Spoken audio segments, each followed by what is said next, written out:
Morning. I wanted to share a touching story this morning. And I was waking up this morning and looking at my son sleeping, and my heart was beating so fast, and I was just feeling the love that I have for this human being, this, the one I call my son. And I could also feel at the same time the fear I had of losing him, which I believe all mothers have in their hearts. And I was really feeling like, my gosh, what would I do if something happens to you? And very rarely do I go to these spaces, but this morning I was really going into that space, and I was called to go in that space and just really be with my heart and a presence with this feeling that lives inside our human heart. And not long after, I looked at my phone and I received a message from a friend of mine who was sharing about a 14-year-old boy in her community that had taken his life just a few days ago.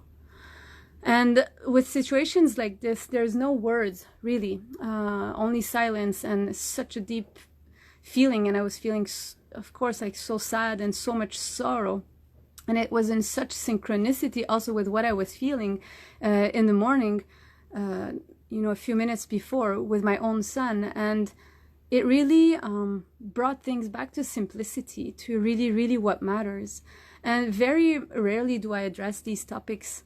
On my platforms, I teach things, I share about wisdom, but here it's really the human side. And it's not always easy to share that human side that we all go through. And I'm not saying to stay, attached to emotions, but it's really to learn from these lessons. And what, the strong question that was in my heart when I heard this was like, what's happening? What's happening that teenagers more and more do things like this?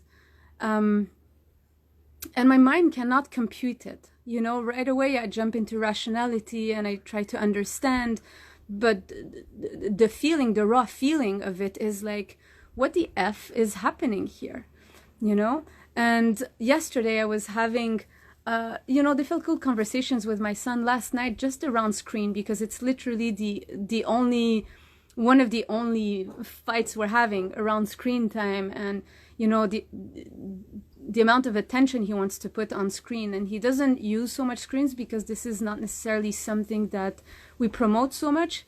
But I know he gets very tensed about it and very stressed about it. And I don't go to that extent of, sharing about, all the programming that can enter his brain. But at the end of the day, this is really what I believe. And I do speak about it a bit because there's so much information there beyond the images that we see that enter also our children's eyes, our children's brain, and our teenagers' brains. And my son is a preteen, and I know that he's changing. And I'm speaking to you because I have a personal direct experience of a young boy changing age, and testing limits and going through insecurities sometimes. And what this story inspires me to bring more into my life, even more into my life, is sacred spaces where everybody in the family has that room to really communicate what's happening, to really express, and to really have a sacred, safe space where they can name what's happening and feel safe enough to name anything that's happening. And I'm going in my personal story here, and I'm speaking to mothers, and I'm speaking to mothers of teens, and we are here all in the same boat. I don't have an answer here. I am on my journey of motherhood, but stories like what I was made aware this morning touch me very, very deeply, humble me, and they make me ponder if I'm putting attention on the essential. And that's what it's inspiring me to do. That's what it's inspiring me to share with you. And if you're a mom, comment. And I'm still, in the process of receiving my heart and how it was activated from such a story. And what is that wisdom that is held into all of our mothers' heart? And what is it here to bring into form, to bring into, you know, our family structures, our parenting structures, to, I'm gonna say to prevent, but at the same time, we just don't know. We don't know what's happening in our teens' minds, you know?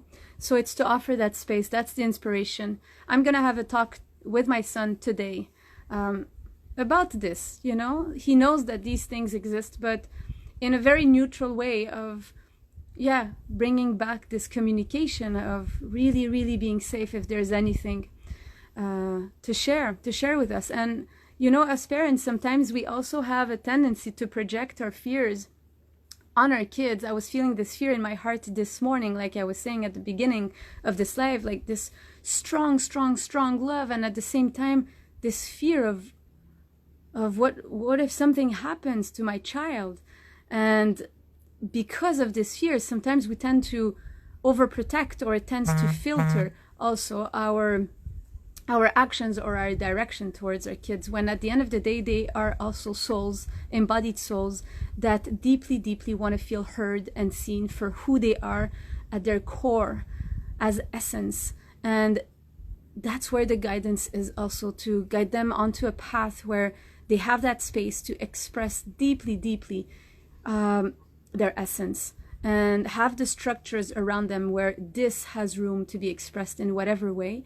And this is where they also feel this deep love that vibrates inside of themselves, and that also that love which they're born with. It's their birthright. And that's actually where this talk is leading to, more and more and more, you know, to offer that space to our children to really, really exist as souls, and to really, really exist as embodied essences, and also embrace their desires, because they are human, and they're also they also come with a baggage that their human side wants to be exploring, also to bridge more of their soul onto this planet.